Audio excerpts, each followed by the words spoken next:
거래처가 곧 준다 했습니다. 믿고 기다렸는데 야반도주 했습니다.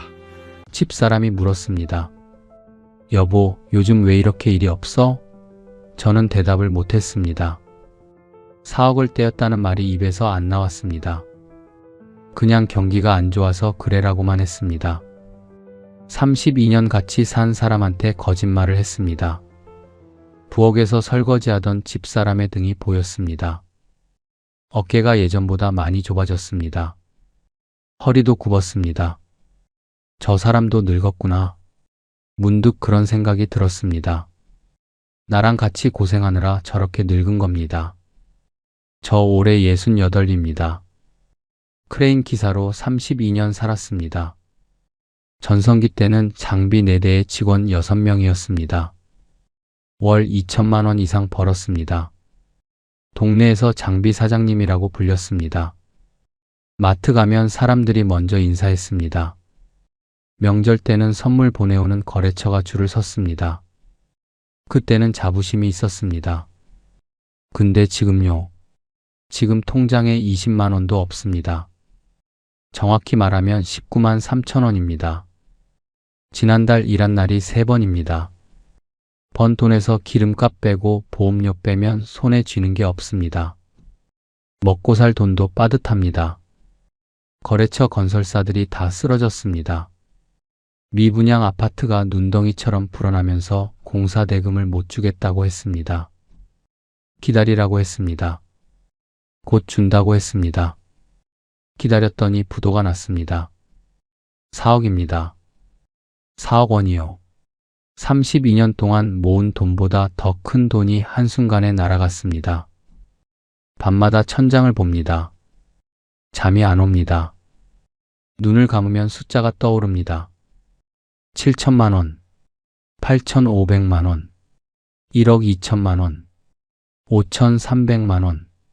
이 숫자들이 머릿속에서 뱅뱅 돕니다.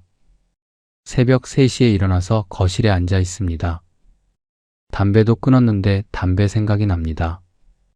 집사람한테 언제 말해야 할지 모르겠습니다. 아들한테는 더더욱 말 못합니다. 창피해서요. 이 나이에 아들한테 손 벌릴 수는 없습니다. 아버지가 뭡니까? 가족을 지켜야 하는 사람입니다. 근데 저는 가족을 지키기는커녕 빈털터리가 됐습니다. 지금 이 영상 보시는 분들께 부탁드립니다. 그냥 넘기지 마십시오.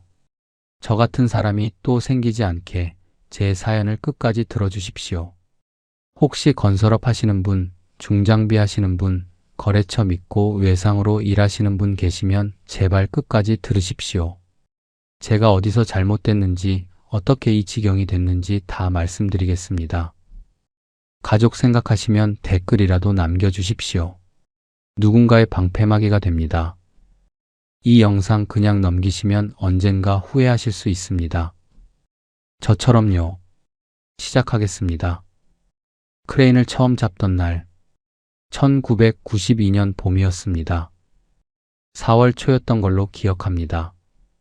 벚꽃이 막 피기 시작할 때였습니다. 제가 34이었습니다. 그때까지 저는 건설 현장에서 막노동을 했습니다. 시멘트 나르고 철근 묶고 커프집 짜고 하루 일당 2만 원 받던 시절입니다.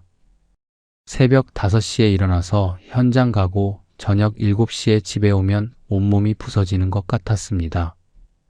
손은 굳은 살이 박혀서 갈라지고 허리는 매일 삐끗거렸습니다. 몸이 부서지도록 일해도 한 달에 50만 원 벌기 힘들었습니다.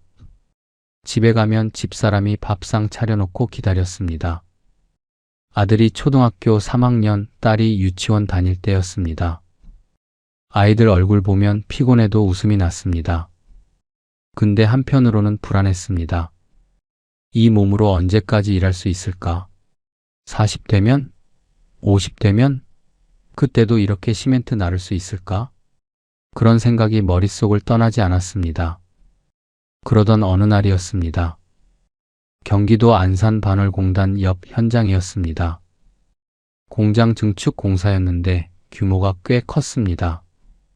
점심시간에 그늘에 앉아서 도시락 먹고 있었습니다. 그때 크레인 기사 한 분이 옆에 오셔서 앉았습니다. 자네 이름이 뭐야? 예, 저요? 김상호입니다. 김상호. 몇 살이야? 34입니다. 그분이 고개를 끄덕였습니다. 얼굴에 주름이 깊었는데 눈빛은 또렷했습니다. 나는 김 기장이야. 크레인 30년 넘게 했어. 저는 고개를 숙여 인사했습니다. 현장에서 크레인 기사는 대우가 달랐습니다.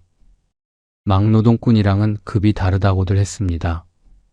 저도 그 크레인 위에서 레버 잡는 모습을 보면서 멋있다고 생각했습니다. 김 기장님이 제 손을 쳐다봤습니다. 굳은 살 박힌 손이요.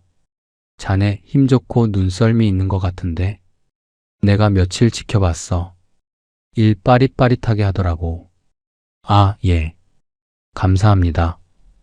크레인 배워볼 생각 없나? 저는 처음에 무슨 소린가 했습니다. 크레인이라는 게 아무나 모는 게 아니지 않습니까? 자격증도 있어야 하고 경력도 있어야 하고 20대부터 시작하는 사람들도 몇 년씩 배운다고 들었습니다. 저요? 저 이제 34인데요. 김 기장님이 웃으면서 말씀하셨습니다. 이가 하나 빠진 입으로 호탕하게 웃었습니다. 나이가 뭐 어때서? 나도 처음 시작한 게 32이었어. 그전에는 자네처럼 막노동했어. 시멘트 나르다가 허리 나가서 이거 시작한 거야. 허리요. 저도 허리가 안 좋았습니다. 막노동 10년 하니까 허리 디스크가 왔습니다. 가끔씩 아파서 못 움직일 때가 있었습니다.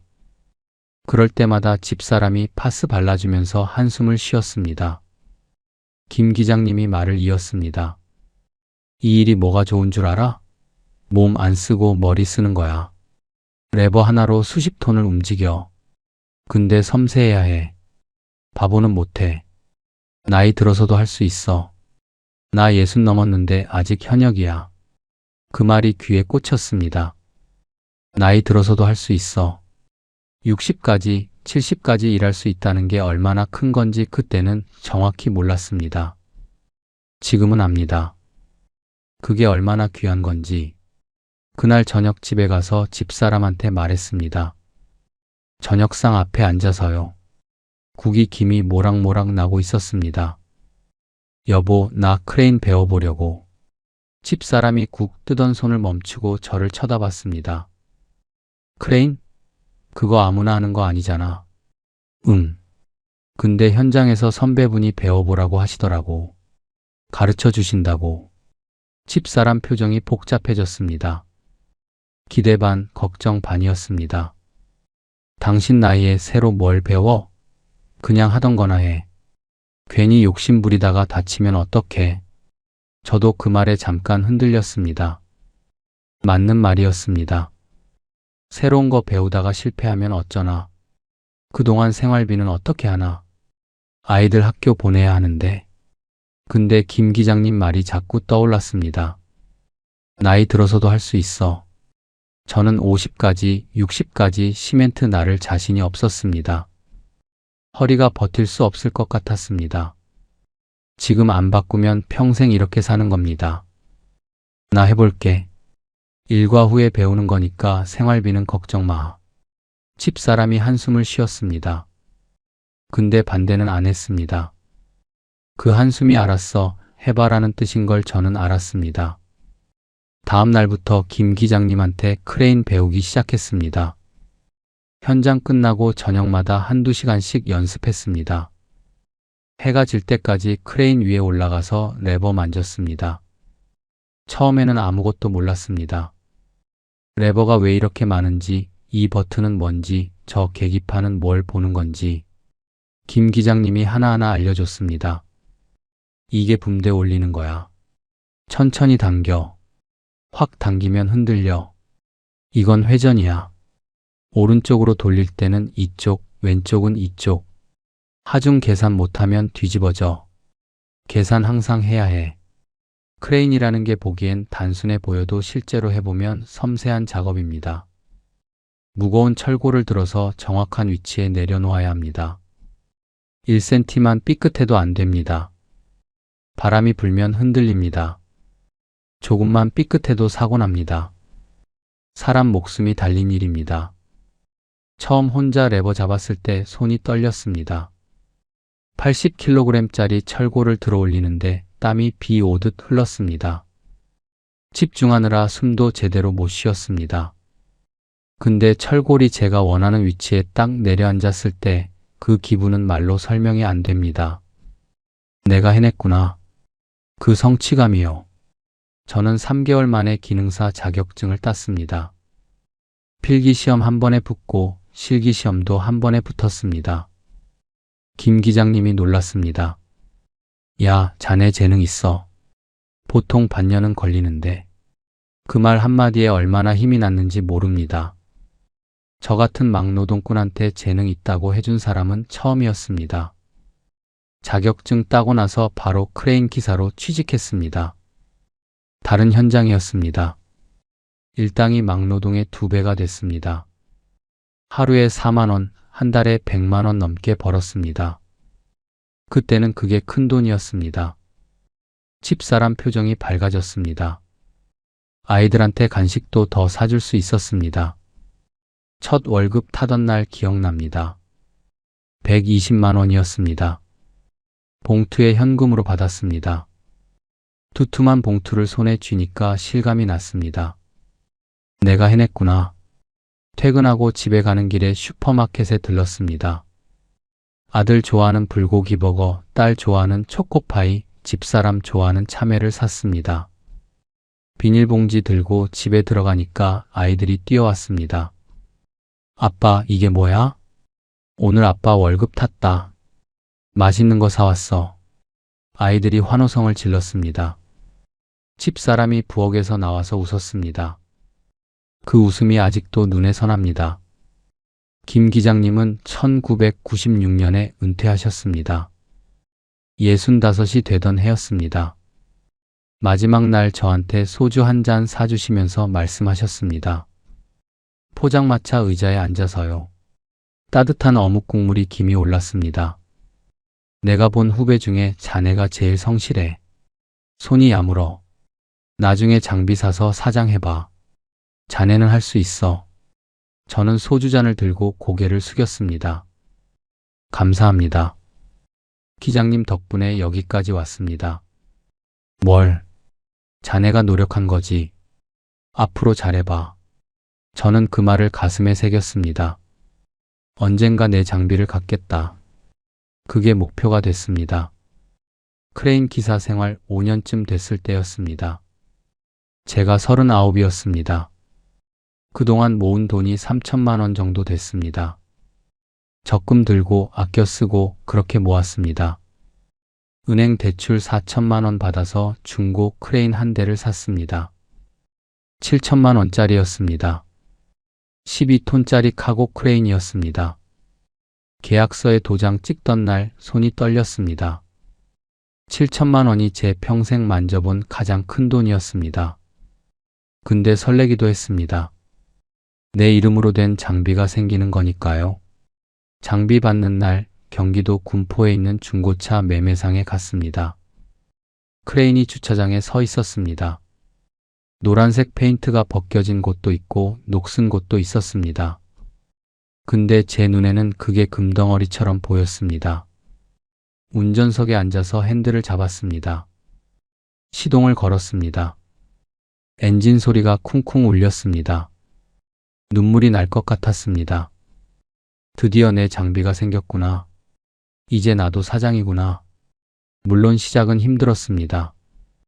일거리 구하려고 건설사 현장 소장들 명함 돌리러 다녔습니다. 수십 군데 찾아다녔습니다. 명함 내밀면서 일 있으면 불러주십시오 했습니다. 대부분 시큰둥했습니다. 알겠어요. 연락할게요 하고 연락 안 오는 게 대부분이었습니다.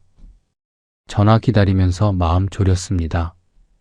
핸드폰 들여다보면서 왜 안 오나 했습니다. 근데 조금씩 일이 들어왔습니다. 입소문이 났습니다. 저 사람 일 깔끔하게 한다는 소문이요. 저는 정직하게 일했습니다. 절대 날림으로 안 했습니다. 시간 더 걸려도 제대로 했습니다. 안전사고 한 번 안 냈습니다. 그게 제 자부심이었습니다.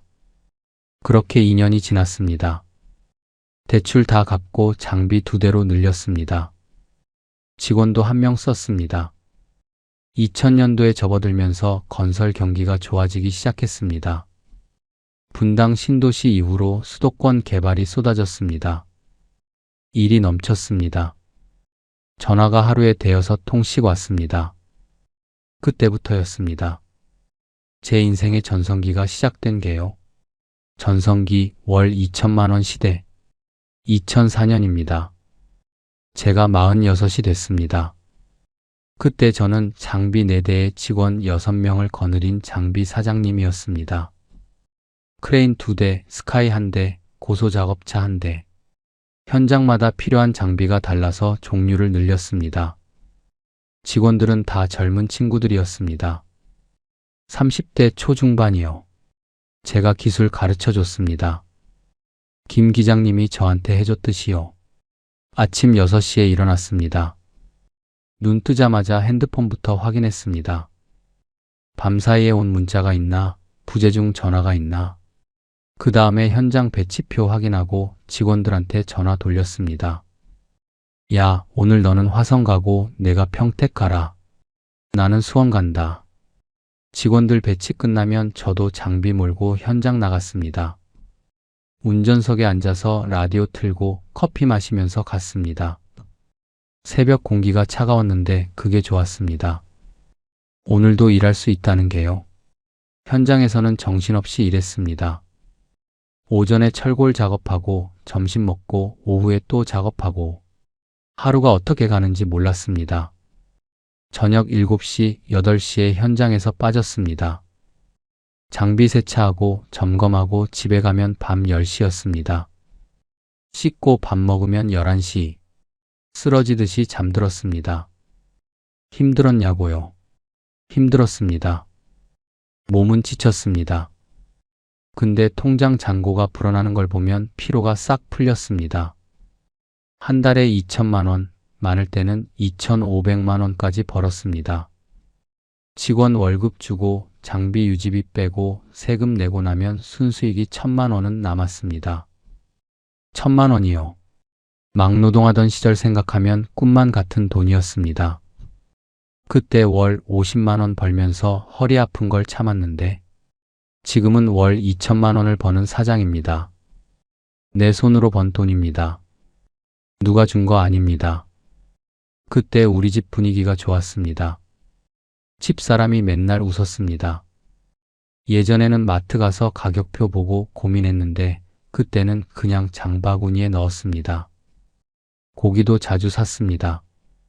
소고기요. 아이들이 좋아했습니다. 아들이 고등학교 다닐 때였습니다. 용돈 넉넉하게 줬습니다. 아빠, 친구들이랑 PC방 가도 돼요? 하면 그래, 10,000원 가져가라 했습니다. 예전에는 1,000원도 아까워서 못 줬는데 딸은 대학교 갔습니다. 서울에 있는 사립대학교 간호학과였습니다. 등록금이 한 학기에 400만 원 넘었습니다. 근데 걱정 없이 냈습니다. 현금으로요. 딸이 고마워하면서 아빠 열심히 할게요 했을 때 눈시울이 뜨거워졌습니다. 동네 사람들이 저를 보는 눈이 달라졌습니다. 아, 장비 사장님 오셨네요. 인사가 달랐습니다. 아파트 엘리베이터에서 만나면 먼저 인사했습니다. 경비 아저씨도 저한테 고개 숙여 인사했습니다. 학교 학부모 모임에 가면 다른 아버지들이 저한테 먼저 다가왔습니다. 명함 주면서 나중에 공사 있으면 연락드릴게요 그랬습니다. 예전에는 제가 명함 돌리러 다녔는데 이제는 명함 받는 입장이 됐습니다. 솔직히 말씀드리겠습니다. 그때 저 좀 우쭐했습니다. 막노동하던 시절 생각하면 꿈만 같았습니다. 내가 이만큼 됐구나. 이제 노후 걱정은 없겠구나. 그렇게 생각했습니다. 가끔 옛날 동료들 만나면 제가 술 샀습니다. 고깃집 가서 오늘 내가 쏜다 했습니다. 동료들이 부러워했습니다. 야, 너 진짜 잘 됐다. 우리도 그때 크레인 배울걸. 그 말 들으면 어깨가 으쓱했습니다. 2007년에 아들이 대학 들어갔습니다. 서울에 있는 사립대학교 공대였습니다. 등록금이 한 학기에 500만 원 넘었습니다. 근데 현금으로 냈습니다. 아들이 합격 통보받던 날 저는 회사 일 하고 있었는데 집사람한테 전화 왔습니다. 여보, 합격했대. 합격. 저는 현장에서 소리 질렀습니다. 야, 우리 아들 대학 붙었다. 옆에 있던 직원들이 박수 쳤습니다. 그날 저녁에 고깃집 가서 축하 파티했습니다. 고기 한우로 시켰습니다. 아들이 고맙다고 했을 때 저는 그냥 열심히 해라. 아빠 걱정은 하지 말라고 했습니다. 그 말할 때 어깨가 펴지는 기분이었습니다. 아버지 노릇 제대로 하는 것 같았습니다. 2011년에 딸이 결혼했습니다. 사위가 은행원이었습니다. 좋은 사람이었습니다. 딸 보는 눈이 따뜻했습니다. 예식장에서 딸 손잡고 버진로드 걸어갈 때 눈물이 났습니다. 참으려고 했는데 안 됐습니다. 예식비 제가 냈습니다. 예식장, 피로연, 드레스, 사진 다 합치니까 3천만 원 넘게 들었습니다. 거기다 전세 자금 보태라고 5천만 원도 줬습니다. 집사람이 우리 이러다 거덜나는 거 아니야? 라고 했습니다. 저는 웃으면서 말했습니다. 걱정 마. 벌면 되지. 일이 많아서 걱정이야. 그때는 진짜 벌면 됐습니다. 일이 넘쳐나니까요. 현장 소장들한테서 전화가 안 오는 날이 없었습니다. 사장님, 내일 오전에 크레인 한 대만 보내주세요. 사장님, 이번 주 금요일까지 작업 가능하세요? 이런 전화를요. 핸드폰 배터리가 빨리 닳았습니다. 전화가 많아서요. 거래처가 20군데가 넘었습니다. 대형 건설사 하청업체들이 대부분이었습니다.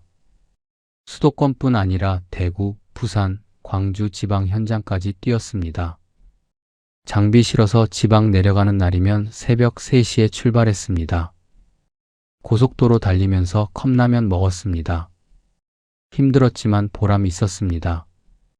돈이 돈을 벌었습니다. 번 돈으로 장비 늘리고 장비 늘리면 일이 더 들어오고 선순환이었습니다. 2014년에는 통장 잔고가 2억을 넘었습니다. 태어나서 처음 보는 숫자였습니다. 은행 어플 열어서 잔고 확인할 때 손이 떨렸습니다. 이게 내 돈이라고? 그해 겨울 집사람이랑 제주도 갔습니다. 결혼 25주년 기념이었습니다. 비행기 타고 갔습니다. 호텔도 좋은 데로 잡았습니다. 오션뷰 스위트룸이었습니다. 창문 열면 바다가 보였습니다. 저녁에 호텔 레스토랑에서 코스 요리 먹었습니다. 스테이크가 입에서 녹았습니다. 와인도 한 잔 마셨습니다. 집사람이 웃으면서 말했습니다. 여보, 우리 이렇게 사니까 좋다. 저도 웃었습니다. 그러게. 앞으로도 쭉 이러면 되겠지. 창밖으로 바다가 보였습니다. 물결이 달빛에 반짝였습니다. 평화로웠습니다. 이대로 계속 갈 줄 알았습니다. 그게 마지막 여행이 될 줄은 몰랐습니다. 그 다음 해부터 세상이 바뀌기 시작했습니다. 이상한 조짐들. 2015년 가을이었습니다. 10월쯤이었던 것 같습니다. 낙엽이 떨어지기 시작할 때였습니다. 그때 저는 57이었습니다. 전화가 좀 뜸해지기 시작했습니다. 원래 하루에 서너 통씩 오던 전화가 이틀에 한 통, 3일에 한 통으로 줄었습니다. 처음에는 대수롭지 않게 넘겼습니다. 가을이니까 그런가 보다. 날씨 추워지면 공사가 좀 줄지 않나. 그렇게 생각했습니다. 건설업이 원래 계절을 탑니다. 장마철이나 한겨울에는 공사가 줄어요. 콘크리트가 안 마르니까요. 그러다 봄 되면 다시 바빠지고 그런 사이클이 있으니까 저는 좀 쉬어가는 시기라고 생각했습니다. 근데 이상했습니다. 11월이 되어도 전화가 안 늘었습니다. 12월도 마찬가지였습니다. 보통 연말에 공사 마무리하느라 바쁜데 그해 연말은 조용했습니다. 핸드폰을 수시로 확인했습니다. 혹시 전화 놓쳤나? 벨소리 안 울렸나? 아니었습니다. 그냥 전화가 안 온 거였습니다. 2016년 새해가 밝았습니다. 봄이 왔습니다. 벚꽃이 피었습니다. 근데 전화가 안 늘었습니다. 예전에는 봄만 되면 정신없이 바빴습니다. 전화 받느라 밥 먹을 시간도 없었습니다. 근데 그해 봄에는 직원들한테 좀 쉬어라고 했습니다. 일이 없으니까요. 직원들 표정이 어두워졌습니다. 일 없으면 돈을 못 버니까요. 근데 직원들이 쉬면 월급은 나갑니다. 기본급은 줘야 하니까요. 그리고 장비 할부금은 매달 나가고 보험료도 나가고 주차비도 나가고 고정비가 있습니다. 돈이 빠져나가기 시작했습니다. 통장 잔고가 조금씩 줄었습니다. 2억이던 게 1억 9천이 되고 1억 8천이 됐습니다. 매달 2, 3천만 원씩 나가는데 들어오는 건 1,000만 원도 안 됐습니다. 그때 뉴스에서 처음 들었습니다. 지방 아파트 미분양 급증. 대구, 부산, 광주에서 새 아파트가 안 팔린다는 거였습니다. TV 보면서 저는 에이, 나랑 무슨 상관이야 라고 생각했습니다. 제 거래처는 수도권 위주였으니까요. 지방이야 원래 안 좋지 않나. 그냥 그렇게 넘겼습니다. 근데 그게 상관이 있었습니다. 지방이 막히니까 지방에서 일하던 건설사들이 수도권으로 올라왔습니다. 경쟁이 심해졌습니다. 공급은 늘었는데 수요는 그대로였습니다. 자연히 단가가 깎이기 시작했습니다. 예전에는 하루 일당이 80만 원이었습니다. 그게 기본이었습니다. 근데 어느 날 현장 소장이 전화해서 이러는 겁니다. 사장님, 이번 건은 좀 깎아주셔야 할 것 같아요. 요즘 다른 데는 60만 원에도 한다던데요. 처음에는 황당했습니다. 뭐요? 60만 원이요? 그 돈에 어떻게 일합니까? 기름값에 인건비에 남는 게 없는 수준입니다. 그건 좀 그렇습니다. 70만 원까지는 어떻습니까? 70도 좀. 65에 해주시면 바로 계약할게요. 어쩔 수 없이 65만 원에 했습니다. 안 하면 다른 데로 가니까요. 일단 바꿔봐야 했습니다. 그런 일이 반복됐습니다. 사장님, 요즘 다른 데는 55만 원에 해준다던데요. 이런 말이 나왔습니다. 단가가 80에서 70, 65, 60으로 떨어졌습니다. 저는 품질로 승부한다고 생각했습니다. 싸게 하는 데보다 내가 일 잘하니까 나를 찾겠지. 그렇게 믿었습니다. 근데 현실은 달랐습니다. 건설사들도 돈이 없으니까 싼 데로 갔습니다. 품질? 그건 여유 있을 때 따지는 겁니다. 지금은 다 살기 힘드니까요. 2017년에 처음으로 장비 한 대를 팔았습니다. 스카이 차량이었습니다. 유지비가 너무 나가니까요. 놀려두면 감가상각만 되고 보험료는 나가고 세금은 나가고. 그래서 중고로 팔았는데 산값의 반도 못 받았습니다. 9천만 원에 샀던 걸 4천만 원에 팔았습니다. 5천만 원을 손해본 겁니다. 가슴이 아팠습니다. 내가 힘들게 모은 돈으로 산 장비인데 그걸 헐값에 넘겨야 하니까요. 직원도 2명 줄였습니다. 한 명은 제가 10년 넘게 같이 일한 후배였습니다. 박 기사였습니다. 나이가 40대 중반이었는데 집에 아이가 둘 있었습니다. 큰애가 중학생, 작은애가 초등학생이었습니다. 박 기사 부르기가 힘들었습니다. 일주일 고민했습니다. 뭐라고 말해야 하나. 근데 회사 상황이 안 좋으니까 어쩔 수 없었습니다. 박 기사, 미안한데 당분간 같이 못하겠다. 박 기사가 잠깐 아무 말 없이 서 있었습니다. 표정이 굳어 있었습니다. 눈빛에 실망이 보였습니다. 근데 아무 말 안 했습니다. 네, 알겠습니다. 고개만 끄덕이고 짐 싸서 나갔습니다. 등 돌리고 걸어가는 뒷모습을 보면서 속이 쓰렸습니다. 저 사람 집에 가서 식구들한테 뭐라고 말하겠나? 직장 잘렸다고 해야 하는 거 아닌가? 내가 뭘 잘못했나? 아니면 세상이 잘못된 건가? 그런 생각이 들었습니다. 2018년이 되니까 분위기가 더 안 좋아졌습니다. 현장 소장들 만나면 다들 한숨이었습니다. 요즘 진짜 힘들어요. 우리도 일이 없어요. 그런 말만 했습니다. 건설사들 사이에서 PF 대출 막혔다는 얘기가 돌았습니다. PF가 뭔지 저는 잘 몰랐습니다. 물어보니까 부동산 개발할 때 받는 대출이라고 하더라고요. 땅 사고, 설계하고, 인허가 받고, 공사 시작하기까지 돈이 많이 드는데 그 돈을 은행에서 빌리는 거라고요. 근데 그게 막혔다는 겁니다. 은행에서 안 빌려준다고요. PF가 막히니까 신규 공사 자체가 줄어들었습니다. 새 현장이 안 시작됐습니다.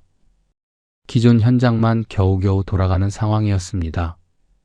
그래도 저는 버텼습니다. 2억 넘게 있던 통장이 1억 5천으로 줄고 또 1억으로 줄고 또 5천만 원으로 줄었습니다. 근데 이 정도면 괜찮아라고 생각했습니다. 곧 경기가 살아나겠지. 정부에서 뭔가 대책을 내겠지. 그런 기대를 했습니다. 그때 한 가지 실수를 했습니다. 거래처 건설사들한테 외상을 줬습니다. 전화가 왔습니다. 오래 거래하던 건설사 담당자였습니다. 사장님, 이번 달 자금 사정이 좀 빠듯해서요. 다음 달에 몰아서 드릴게요. 처음에는 일이 그렇게 돌아가려니 했습니다. 오래 거래한 데니까 믿었습니다. 10년 넘게 같이 일한 사람들입니다. 명절 때 선물도 주고받고 밥도 같이 먹고 그랬습니다. 설마 이 사람들이 돈 떼먹겠어? 한두 달 밀리는 건 흔한 일이니까요. 네, 알겠습니다. 다음 달에 주세요. 그렇게 넘겼습니다. 근데 그게 2달이 되고 석 달이 되고 반년이 됐습니다.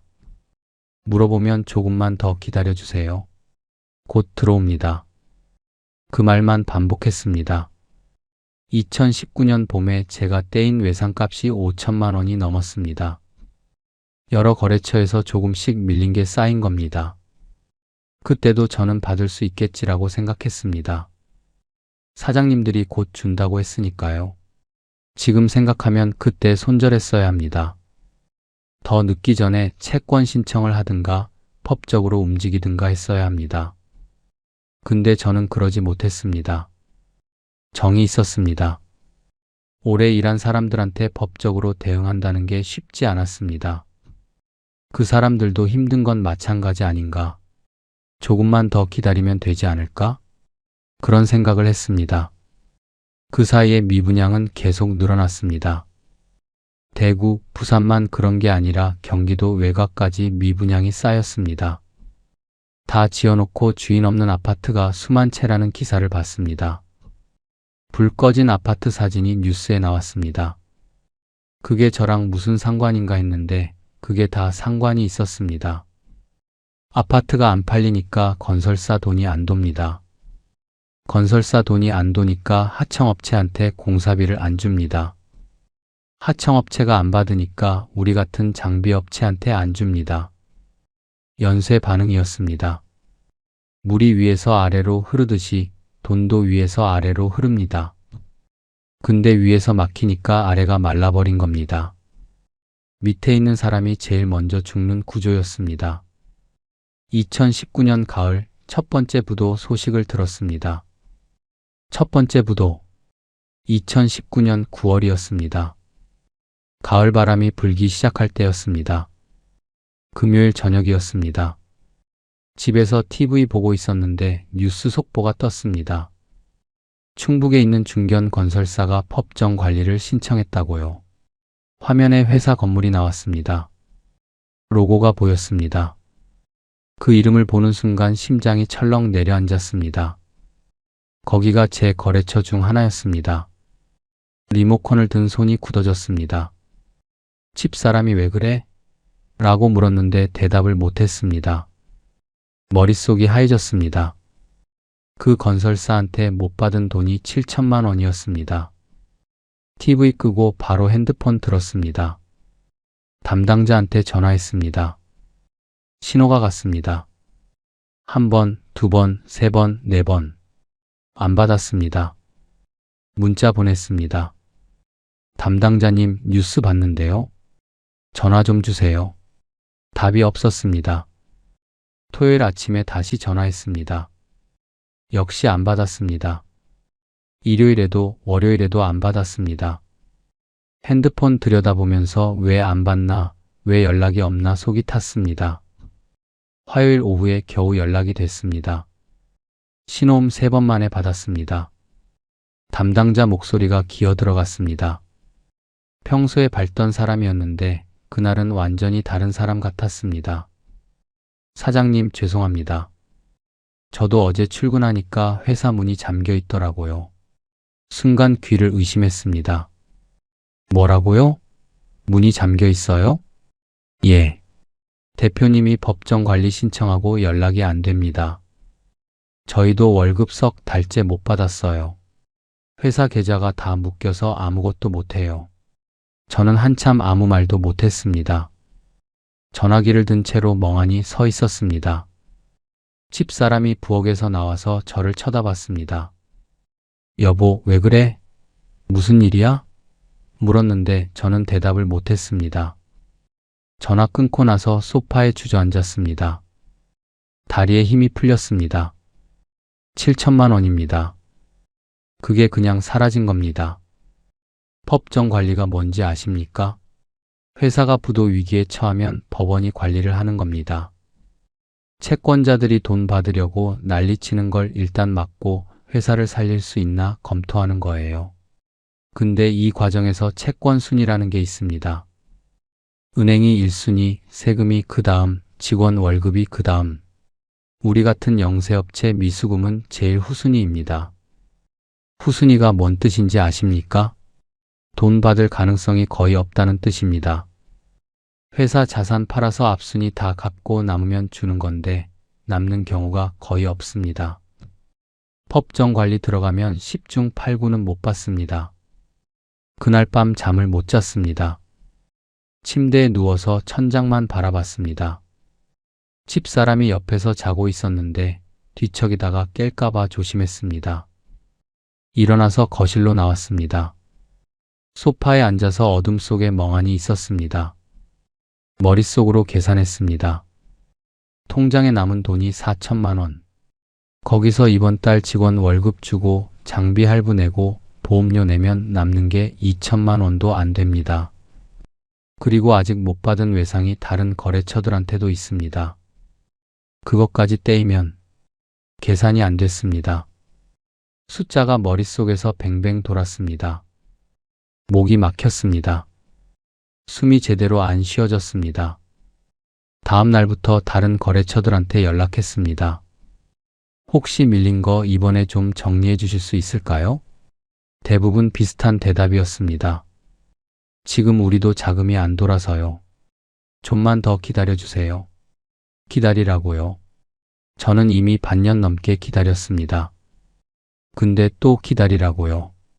언제까지요? 얼마나 더요? 화가 났습니다. 전화 끊고 핸드폰을 던지고 싶었습니다. 근데 화를 낼 수가 없었습니다. 화를 내면 거래가 끊어집니다. 거래가 끊어지면 앞으로 일도 못 받습니다. 저는 속으로만 사귀면서 네, 알겠습니다라고 했습니다. 목소리가 떨렸는지 상대방이 물었습니다. 사장님, 괜찮으세요?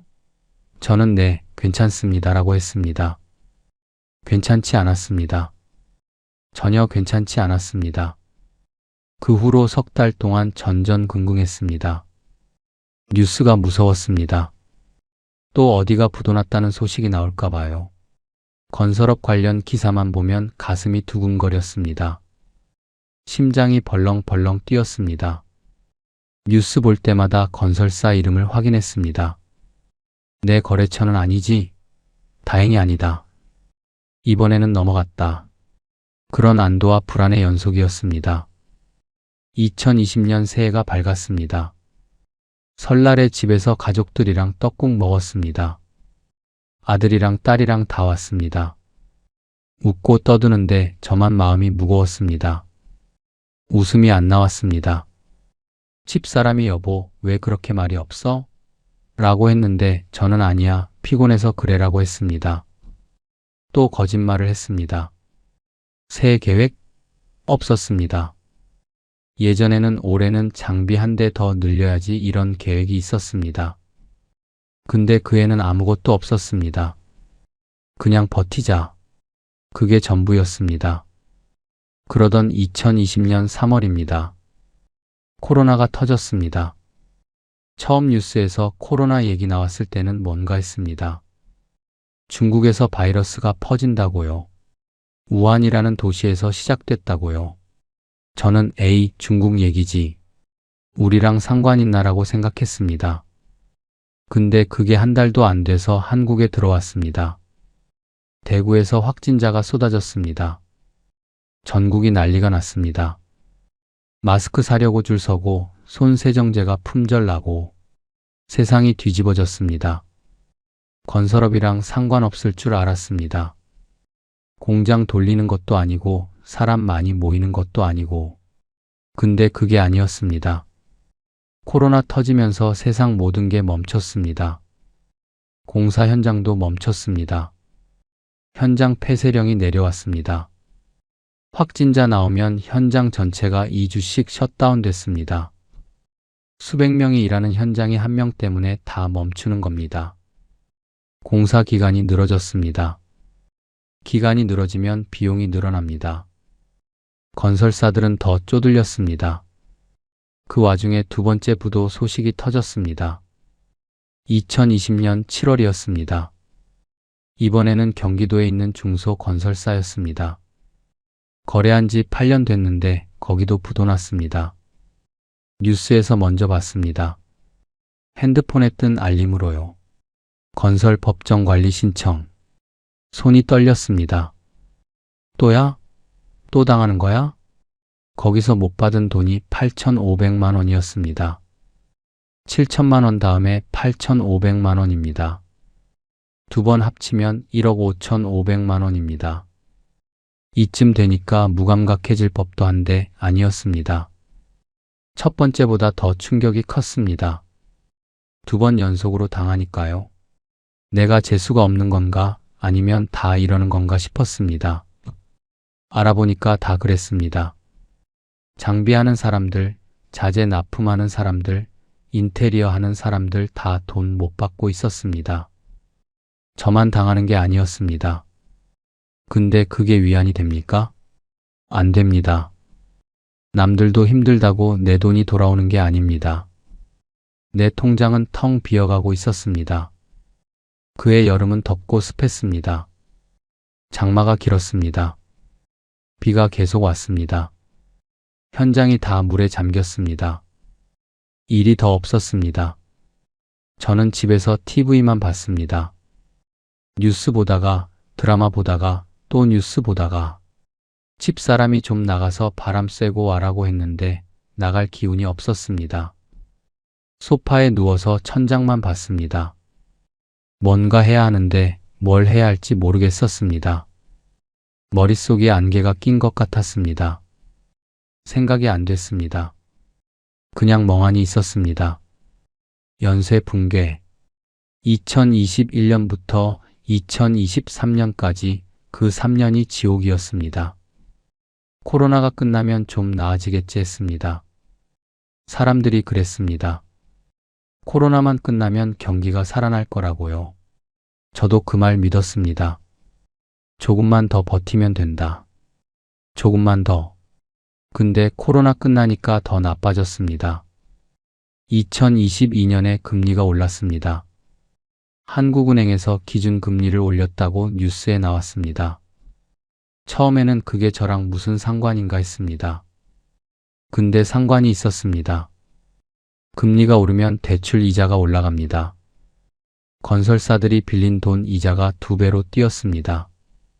그리고 레고랜드 사태라는 게 터졌습니다. 2022년 9월이었습니다. 강원도에서 테마파크 짓다가 돈이 안 돌아서 채무불이행이 났다는 겁니다. 강원중도개발공사가 빚 보증 안 서겠다고 해서 난리가 났습니다. 그게 뭔가 했더니 그 여파로 건설업 전체가 흔들렸습니다. 은행들이 건설업 믿을 수 없다면서 대출을 안 해줬습니다. PF 대출이 완전히 막혔습니다. 신규 사업은 아예 시작을 못했습니다.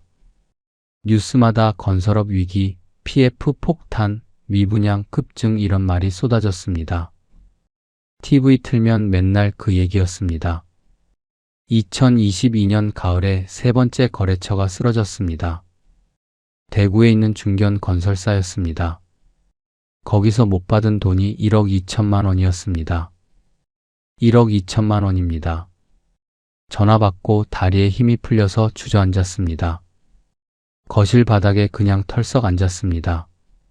손이 떨렸습니다. 심장이 마구 뛰었습니다. 숨이 안 쉬어졌습니다. 과호흡인가 싶었습니다. 집사람이 달려왔습니다. 여보, 왜 그래? 어디 아파? 물었습니다. 저는 말이 안 나왔습니다. 입을 벌렸는데 소리가 안 났습니다. 그 건설사 대표가 저한테 맨날 그랬습니다. 황 사장이라고 저보다 5살 위였습니다. 김 사장님, 우리 오래 가자. 내가 사장님 일 좋아해. 일 깔끔하게 하니까. 밥도 사주고 술도 사주고 명절 때 선물도 보내고 좋은 사람이라고 생각했습니다. 근데 그 사람이 야반도주를 했습니다. 회사 부도 내고 해외로 도망갔다는 소문이 돌았습니다. 베트남으로 갔다는 말도 있고 필리핀으로 갔다는 말도 있었습니다. 사실인지 아닌지는 모릅니다. 근데 연락이 안 됐습니다. 전화번호가 없어졌습니다. 카카오톡도 탈퇴돼 있었습니다. 저만 당한 게 아니었습니다.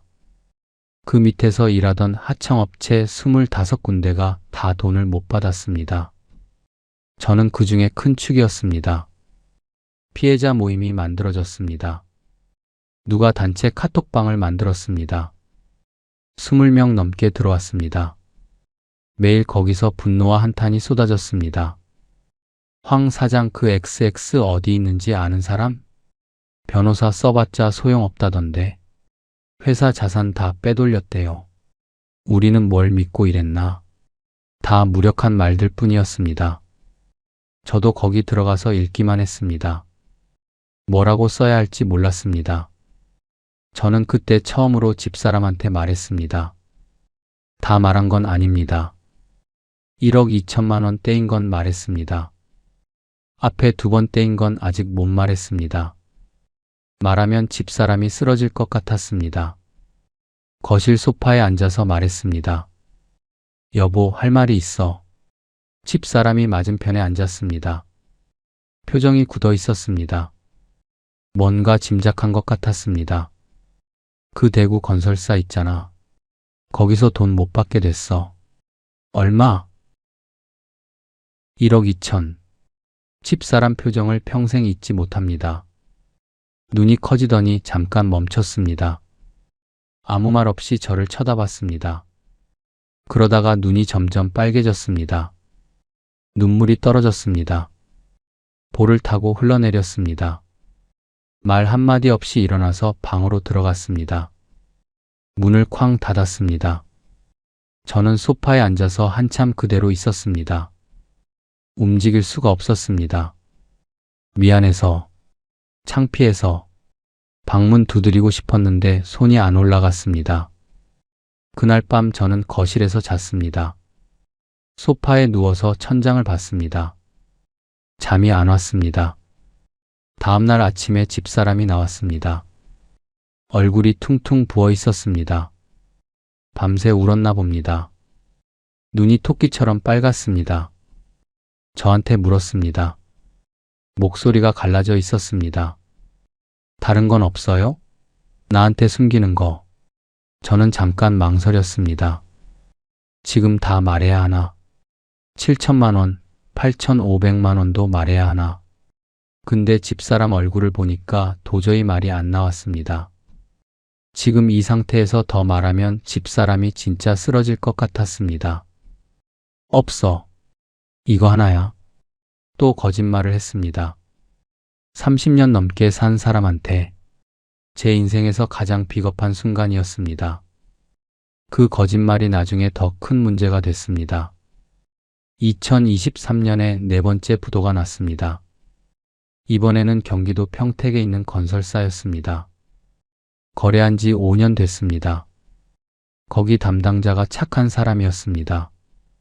이 과장이라고 30대 중반 청년이었습니다. 항상 저한테 사장님, 감사합니다. 인사 잘하던 사람이었습니다. 그 회사도 법정 관리 들어갔습니다. 이 과장한테 전화했더니 목소리가 울먹였습니다. 사장님, 저도 월급 3달째 못 받았어요. 퇴직금도 못 받을 것 같아요. 죄송합니다. 그 말 듣고 화가 나지 않았습니다. 그냥 허탈했습니다. 이 사람도 피해자구나. 못 받은 돈이 5,300만 원이었습니다. 이쯤 되니까 무감각해졌습니다. 처음에는 7천만 원대이고 며칠 잠을 못 잤습니다. 밤새 뒤척이면서 어떻게 하나 생각했습니다. 근데 네 번째 되니까 또 그렇구나 이런 생각이 들었습니다. 감각이 무뎌진 겁니다. 좋은 게 아닙니다. 그냥 너무 당하니까 느낄 힘도 없어진 겁니다. 마취된 것처럼 아픈 줄도 모르는 겁니다. 2023년 말 기준으로 제가 못 받은 돈을 정리해 봤습니다. 종이에 적었습니다. 첫 번째 거래처 7천만 원, 두 번째 거래처 8,500만 원, 세 번째 거래처 1억 2천만 원, 네 번째 거래처 5,300만 원, 기타 잔금 미수금 3,200만 원, 합계 3억 6천만 원입니다. 숫자를 적고 나서 한참 멍하니 봤습니다. 3억 6천만 원. 제가 30년 일해서 번 돈보다 많은 금액입니다. 그게 그냥 사라진 겁니다. 종이처럼 날아간 겁니다. 거기다 그동안 장비 유지비, 직원 월급, 대출 이자로 나간 돈까지 합치면 제가 잃은 돈이 4억은 넘습니다. 장비는 4대에서 1대로 줄었습니다. 직원은 1명도 안 남았습니다. 이제 저 혼자입니다. 65살 노인 하나가 크레인 1대 들고 남은 겁니다. 통장 잔고요. 2023년 연말에 확인했을 때 87만 원이었습니다. 은행 어플 열어서 숫자 보고 웃음이 났습니다. 쓴 웃음이요. 이게 내 인생이구나. 대기소의 하루. 2024년 새해가 밝았습니다. 제가 66이 됐습니다. 저는 그해 1월부터 매일 새벽에 대기소로 나갔습니다. 경기도 광명에 있는 중장비 대기소입니다. 고속도로 나들목 근처에 넓은 공터가 있는데 거기에 중장비들이 줄지어 서 있습니다. 크레인, 굴착기, 덤프트럭, 고소작업차. 일 없이 쉬는 장비들입니다. 거기 가면 저 같은 장비 기사들이 모입니다. 일 없는 사람들이 앉아서 전화 오기만 기다립니다. 20명, 30명씩 모입니다. 다들 표정이 어둡습니다. 새벽 5시 반에 집을 나섭니다. 아직 해가 안 떴습니다. 하늘이 남색입니다. 찬바람이 뺨을 때립니다. 숨을 쉬면 입김이 나옵니다. 장갑 끼고 패딩 입어도 춥습니다. 차 몰고 대기소에 가면 이미 사람들이 있습니다.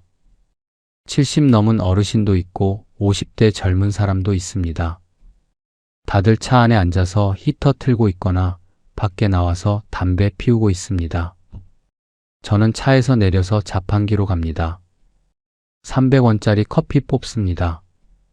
뜨거운 종이컵을 손으로 감쌉니다. 그 온기가 좋습니다. 호호 불면서 마십니다. 커피 맛은 별로입니다. 물 탄 것 같습니다. 근데 그래도 마십니다. 따뜻하니까요. 담배 피우는 사람은 담배 피웁니다. 저는 끊어서 안 피웁니다. 담배 연기 냄새가 나면 피우고 싶은 마음이 올라옵니다. 30년 피운 담배를 끊은 지 1년 됐는데 아직도 생각납니다. 다들 말이 없습니다. 할 말이 없으니까요. 가끔 누가 말을 겁니다. 어제 일 나갔어? 아니, 일주일째 집에만 있어. 나도. 그런 대화가 전부입니다. 그러다 또 조용해집니다. 각자 핸드폰 들여다봅니다. 전화 오나 확인합니다. 저도 핸드폰을 봅니다. 화면이 깜깜합니다. 알림이 없습니다. 1시간 지나도 안 옵니다. 2시간 지나도 안 옵니다. 해가 뜹니다. 아침이 됩니다. 그래도 안 옵니다. 10시쯤 되면 슬슬 포기 분위기가 됩니다. 오늘도 안 되나 보다. 하나둘씩 차 몰고 갑니다. 어디 가냐고요? 그냥 집에 갑니다. 아니면 다른 대기소로 갑니다. 거기도 마찬가지지만요. 저는 좀 더 버팁니다. 점심때까지 기다려봅니다. 점심 되면 편의점 갑니다. 삼각김밥 하나 사 먹습니다. 참치 마요네즈요. 2,500원입니다. 그거랑 물 한 병이면 점심 끝입니다. 예전에는 현장에서 점심으로 설렁탕, 순대국 이런 거 먹었습니다. 10,000원짜리요. 배부르게 먹고 일했습니다. 지금은 삼각김밥 하나입니다. 그래도 배고프지는 않습니다. 나이 드니까 많이 안 먹어도 됩니다. 오후에도 전화 안 오면 저녁 5시, 6시쯤 집에 갑니다. 하루 종일 앉아 있다가 빈손으로 집에 갑니다.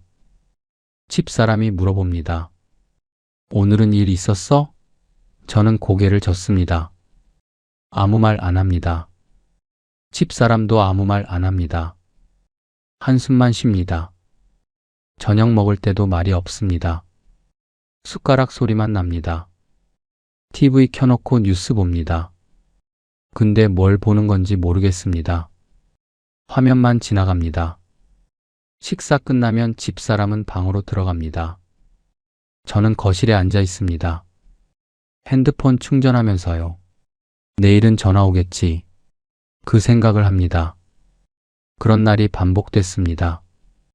일주일에 한 번 일 나가면 다행이었습니다. 어떤 주는 한 번도 못 나갔습니다. 열흘 연속으로 일 없던 적도 있습니다. 하루 나가서 받는 돈이 55만 원입니다. 예전 80만 원에서 많이 깎였습니다. 그것도 내고 끝에 받는 금액입니다. 사장님, 요즘 다들 50에 해요. 55가 최선입니다. 이런 말 듣고 참으면서 합니다. 55만 원에서 기름값 빼면 손에 쥐는 게 40만 원 정도입니다. 기름이 비쌉니다. 크레인 기름값이 하루에 10만 원은 듭니다. 한 달에 3번 일하면 120만 원입니다. 근데 장비 보험료가 월 30만 원, 주차비가 월 20만 원, 기타 유지비가 월 10만 원 정도 나갑니다.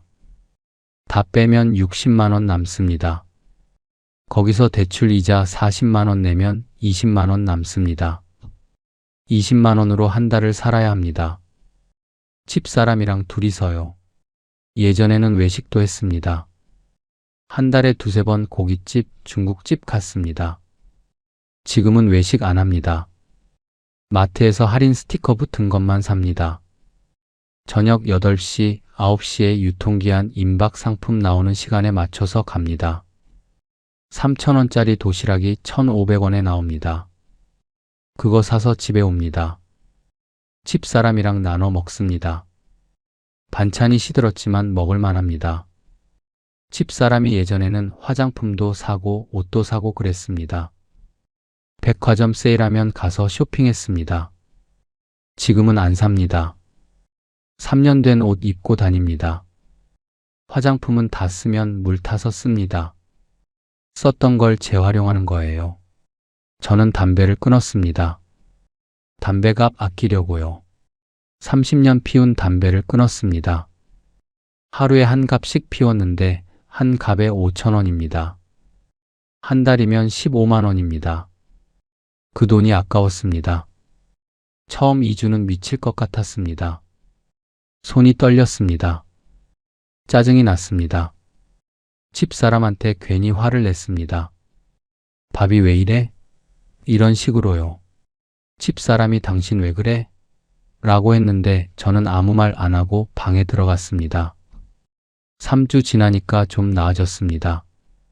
한 달 지나니까 참을 만해졌습니다. 지금은 담배 생각 안 납니다. 가끔 피우고 싶을 때 있지만 참습니다. 대기소에서 만난 어르신 한 분이 저한테 그랬습니다. 박 기장님이라고. 그분은 70세시였습니다. 머리가 하얗고 주름이 깊었습니다. 손등에 검버섯이 있었습니다. 이 일 50년 했는데 이런 건 처음이야. 뭐가 이렇게 안 되나 몰라. 저도 그랬습니다. 저도 30년 넘게 했는데 처음입니다. 이렇게 일이 없기는요. 박 기장님이 한숨을 쉬었습니다. 담배 연기를 후 내뿜었습니다. 젊을 때 좀 모아둘 걸. 이 나이에 이러고 있으니까 서럽다. 손주들한테 용돈도 못 주겠어. 저도 같은 생각이었습니다. 왜 더 안 모았을까? 왜 외상을 줬을까? 왜 그때 손절을 못했을까? 후회만 밀려왔습니다. 대기소에는 불문율이 있습니다. 서로 돈 얘기는 안 합니다. 누가 얼마 떼었는지, 빚이 얼마인지 안 물어봅니다. 다 사정이 있으니까요. 물어봤자 기분만 나빠지니까요. 근데 얼굴 보면 압니다. 어떤 사람은 얼굴이 까맣게 탔습니다. 잠을 못 자서 그런 겁니다. 다크서클이 턱까지 내려왔습니다. 어떤 사람은 손이 떨립니다. 파킨슨병인가 싶었는데 아닙니다. 스트레스 때문입니다. 어떤 사람은 말을 안 합니다. 하루 종일 한마디도 안 하고 차 안에 앉아 있습니다. 저도 그런 사람 중 하나였습니다. 어느 날이었습니다. 4월 초였습니다. 벚꽃이 피기 시작할 때였습니다. 오후 3시쯤 됐는데 전화가 왔습니다. 핸드폰이 울렸을 때 심장이 뛰었습니다. 누구지? 번호를 보니까 오래전에 일했던 현장 소장이었습니다. 최 소장이라고 7년 전에 일하다가 연락 끊겼던 사람이었습니다. 사장님, 저 최인데요. 기억하세요? 아, 최 소장님. 오랜만이네요. 예, 오랜만이에요. 다름이 아니라 내일 오전에 가능하세요?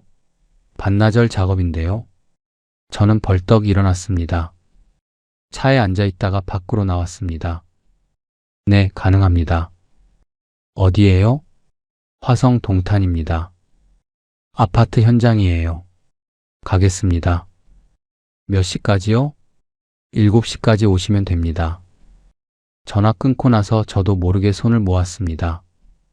하늘을 봤습니다. 감사하다는 생각이 들었습니다. 일이 있다는 게요. 옆에 있던 사람이 쳐다봤습니다.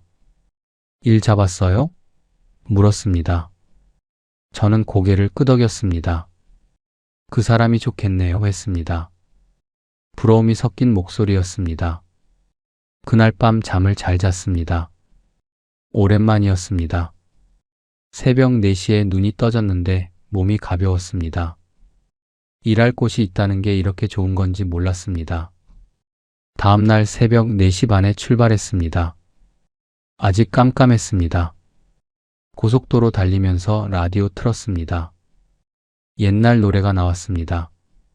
따라 부르면서 갔습니다. 동탄 현장에 도착하니까 7시였습니다. 현장 소장이 나와서 맞았습니다. 악수했습니다. 사장님, 오랜만이에요.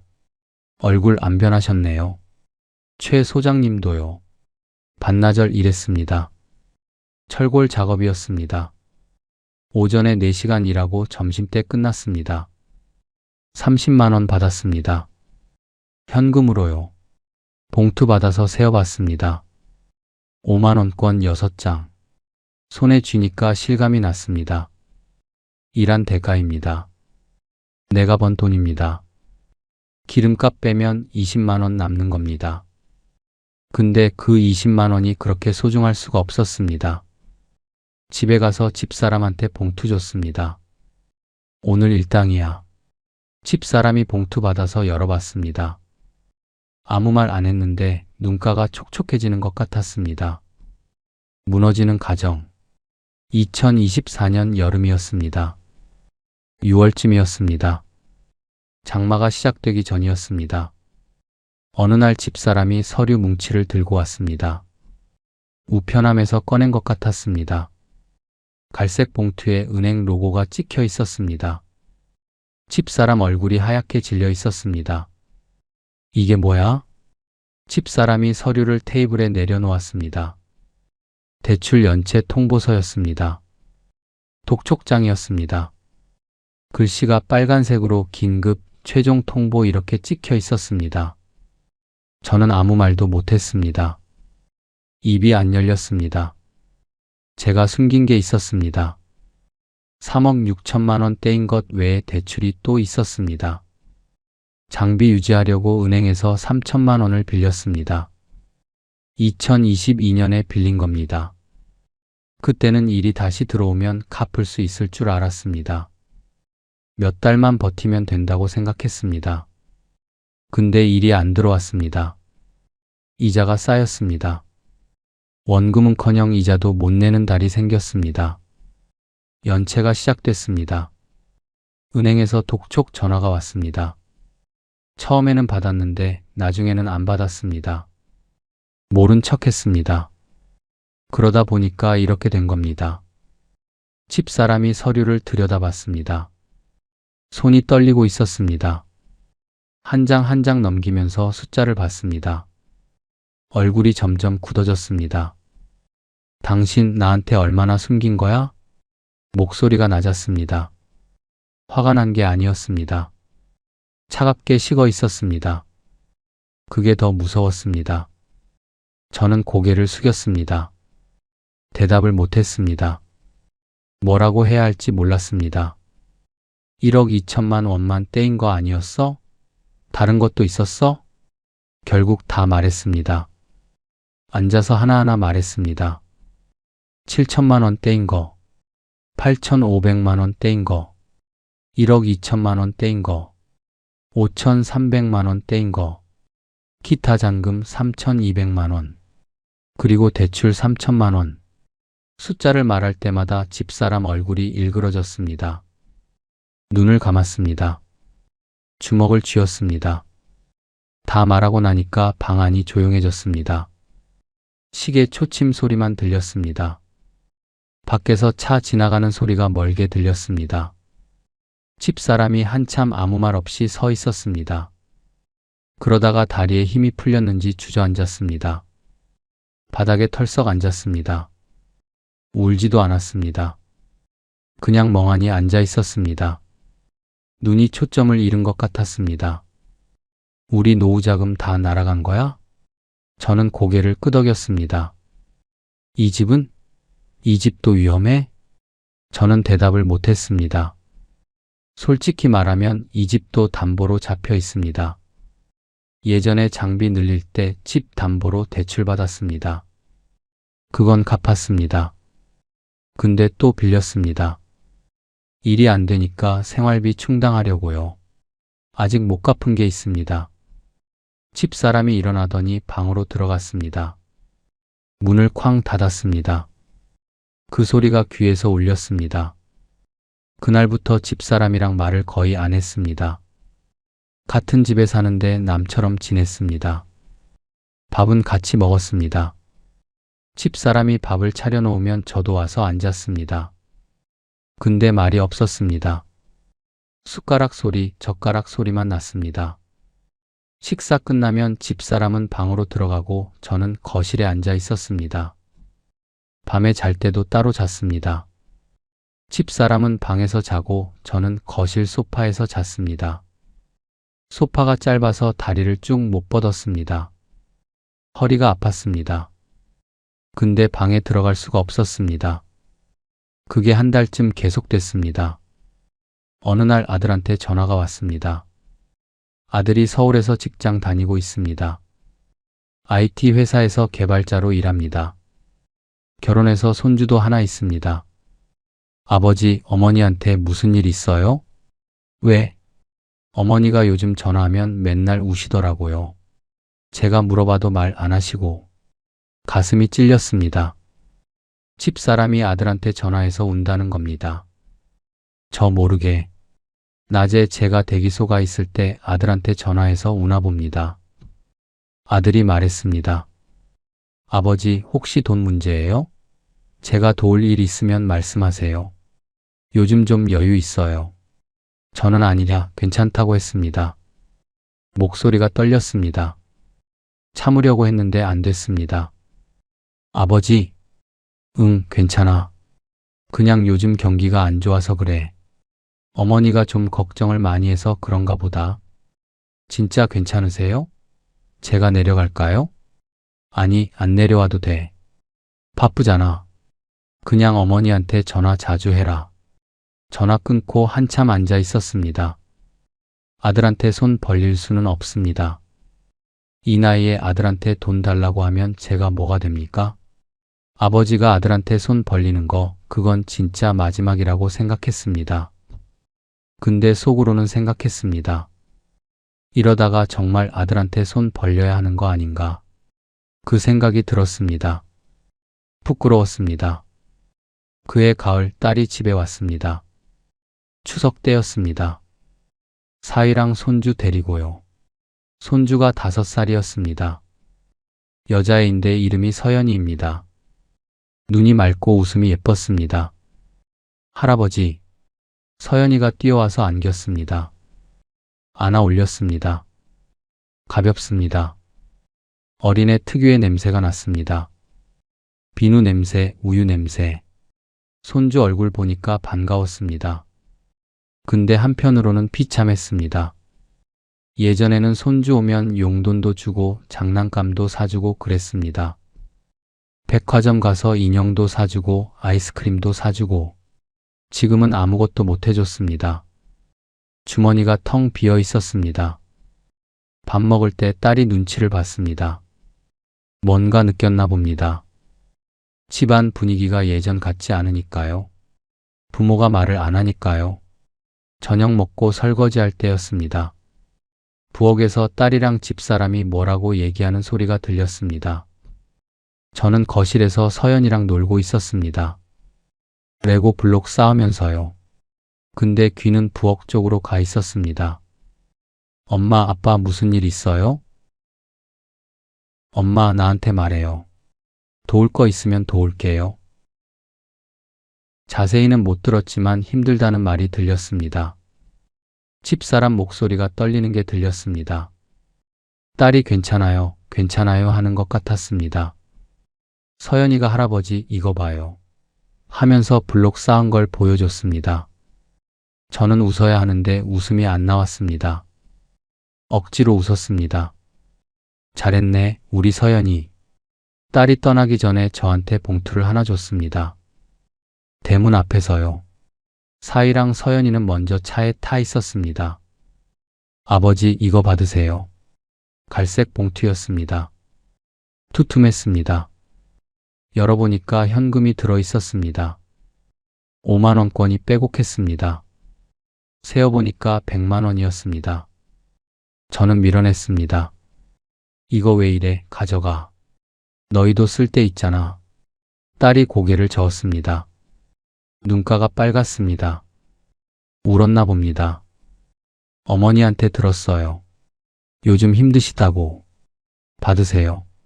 저희 괜찮아요. 우빈이 월급 잘 나와요. 아버지가 더 필요하시잖아요. 저는 그 자리에서 울 뻔했습니다. 참았습니다. 딸 앞에서 울면 안 됩니다. 아버지니까요. 마지막 자존심이었습니다. 고맙다. 딸이 저를 안았습니다. 등을 토닥거렸습니다. 괜찮아요, 아빠. 힘내요. 그 말에 눈물이 차올랐습니다. 꾹 참았습니다. 딸이 차 타고 떠났습니다. 손 흔들면서요. 서연이가 창문으로 할아버지 안녕 하고 소리쳤습니다. 저도 손 흔들었습니다. 차가 골목 모퉁이를 돌아 안 보일 때까지 서 있었습니다. 집 안에 들어가서 방에 들어가서 혼자 울었습니다. 문 닫고요. 소리 안 나대요. 베개에 얼굴을 묻고 울었습니다. 내가 뭘 했길래 딸한테 돈을 받아. 내가 줘야 하는 입장인데 내가 아버지 노릇을 못하니까 이렇게 됐구나. 창피하고 미안하고 서러웠습니다. 남은 것들 2025년 봄입니다. 3월입니다. 제가 67이 됐습니다. 상황은 크게 나아지지 않았습니다. 여전히 대기소에 나갑니다. 새벽 5시 반에 일어나서 나갑니다. 한 달에 4~5번 일 나가면 다행입니다. 버는 돈으로 겨우겨우 삽니다.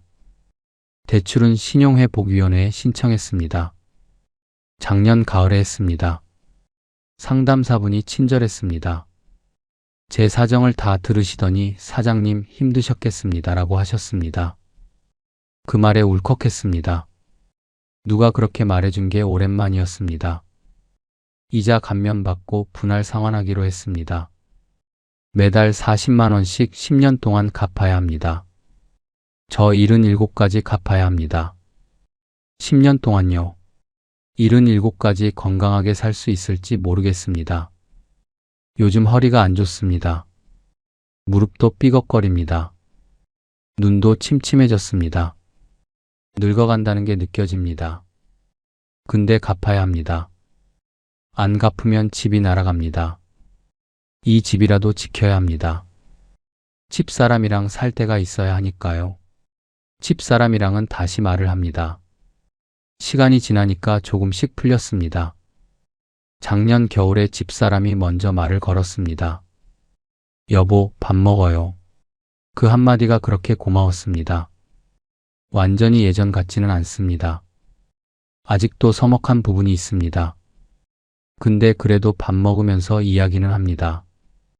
TV 보면서 저거 뭐래 이런 얘기도 합니다. 어느 날 저녁에 집사람이 그랬습니다. 설거지하고 나서 거실에 앉았는데 저한테 물었습니다. 여보, 우리 이제 어떻게 살아? 저는 한참 생각했습니다. 뭐라고 대답해야 할지 몰랐습니다. 거창한 계획 같은 건 없었습니다. 예전처럼 다시 잘 될 거라는 희망도 없었습니다. 그냥 현실을 받아들이는 수밖에 없었습니다. 그냥 하루하루 살자. 그게 답인 것 같아. 집사람이 잠깐 가만히 있다가 고개를 끄덕였습니다. 그래. 그렇게 하자. 거창한 대답이 아니었습니다. 근데 그게 솔직한 마음이었습니다. 이제 뭔가 크게 뒤집을 힘은 없습니다. 사업 다시 키울 힘도 없습니다. 장비 늘릴 돈도 없습니다. 그냥 하루하루 버티는 게 답입니다. 돌이켜보면 제가 실수한 게 몇 가지 있습니다. 밤에 잠 안 올 때 생각합니다. 그때 이랬으면 어땠을까? 그때 저랬으면 어땠을까? 첫째, 외상을 너무 많이 줬습니다. 정이 있으니까 오래 거래했으니까 믿었습니다. 이 사람이 설마 돈 떼먹겠어? 그렇게 생각했습니다. 근데 장사에서 정은 독이 될 수 있습니다. 돈 거래는 칼같이 해야 합니다. 밀리면 바로 정리해야 합니다. 둘째, 손절을 못했습니다. 처음 한두 달 밀렸을 때 바로 끊어야 했습니다. 조금만 기다리면 받을 수 있을 거야. 그 희망이 저를 망쳤습니다. 희망이 독이 될 때가 있습니다. 냉정하게 판단해야 하는데 정 때문에, 희망 때문에 판단이 흐려졌습니다. 셋째, 분산을 못했습니다. 거래처 몇 군데에 집중했습니다. 그쪽에서 많이 불러주니까 편했습니다. 근데 그 몇 군데가 다 쓰러지니까 저도 같이 쓰러진 겁니다. 계란을 한 바구니에 담지 말라는 말이 있잖아요. 저는 다 한 바구니에 담았습니다. 넷째, 가족한테 숨겼습니다. 힘들 때 같이 고민해야 했습니다. 집사람한테 솔직하게 말했으면 덜 힘들었을 겁니다. 혼자 끙끙 앓다가 더 커졌습니다. 솔직하게 말했으면 집사람이 그러면 우리 이렇게 하자 할 수도 있었습니다. 근데 저는 숨겼습니다. 자존심 때문에, 창피해서. 그게 더 큰 화를 불렀습니다.